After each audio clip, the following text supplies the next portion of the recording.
Now, continuing with its campaign of carrying out strikes in Ukraine, Russia has targeted the cities of Kyiv and Lviv with missiles and drones. Now, the attacks have come just a day after more than 50 people were killed in a missile attack on the city of Poltava.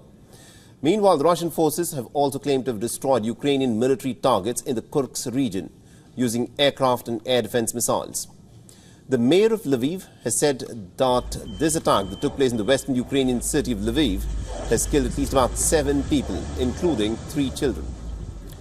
The officials have said that the strike also destroyed a historic building in the heart of the city, which is not very far from the border with the NATO member Poland.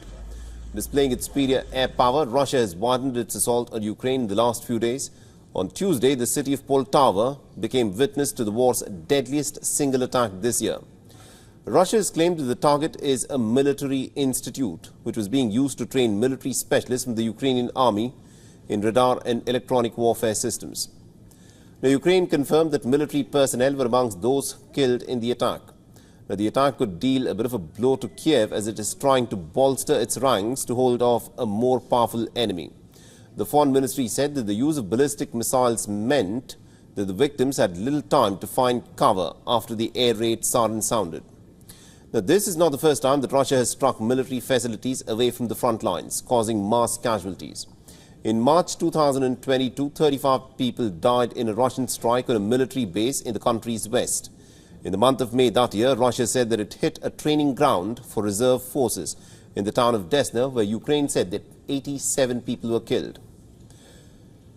Meanwhile, Russia also seemed to be using its air power to repel the Ukrainian incursion in the Kursk region. The Russian Defense Ministry has released images purporting to show its Su-34 aircraft crew destroying a concentration of Ukrainian manpower and armored vehicles. It's also released images of the Pantsir S-1 air defense missile and gun system, claiming to show the destruction of an Ukrainian armed forces UAV. The past week has seen a marked intensification of Russia's missile and drone strikes, with Ukraine enduring its heaviest bombardment so far. On Monday, the ballistic and cruise missiles had targeted Kiev, causing loud explosions. Now, Ukraine launched its own counter-offensive, deploying nearly about 150 drones to target Russian infrastructure, including an oil refinery near Moscow and a power station. The barrage of missiles and drones has overwhelmed the Ukrainian air defense systems. Kiev has been pushing for more long-range weapons. The US is reportedly close to finalizing an agreement to provide Ukraine with long-range cruise missiles that are capable of reaching deep into Russia. However, Kiev may have to wait several months for these missiles to arrive. Meanwhile, Russia has warned that Moscow will give an immediate and an extremely painful response in the event of long-range strikes within the Russian territory.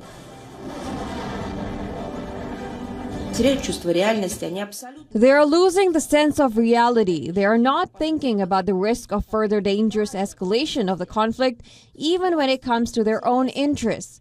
It's not about Ukraine or Ukrainian citizens anymore.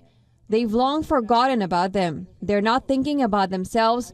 We would like to warn such irresponsible politicians in EU countries and behind the ocean. If such aggressive steps are taken by the Kiev regime, Russia's response will be immediate. I think many of that you have already been observing in the last days, and it will be extremely painful. On the battlefield, Russian forces continue to make advances in eastern Ukraine, where fighting is particularly intense near the city of Pokrovsk. Now, we earlier spoke with Dr. Malcolm Davis, who is a senior analyst in defense strategy and capability at the Australian Strategic Policy Institute. Listen to what he had to say.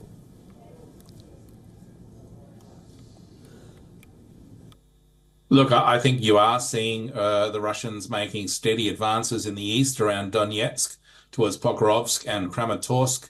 And I think what's happening is the Ukrainians are undermanned, they're running low on ammunition, and so they're having to withdraw in order to preserve their forces, and that's basically ceding ground.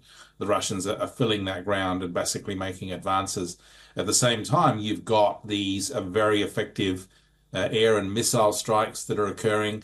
The Russians not needing to actually fly their aircraft inside Ukrainian airspace. They can launch these glide bombs and these cruise missiles from outside Ukrainian airspace whilst they're in Russia. And so they can strike at targets with impunity across Ukraine. Ukraine only has limited air defense missile capabilities provided by the West. So Ukraine is in a bad situation at the moment. For all the latest news, download the WION app and subscribe to our YouTube channel.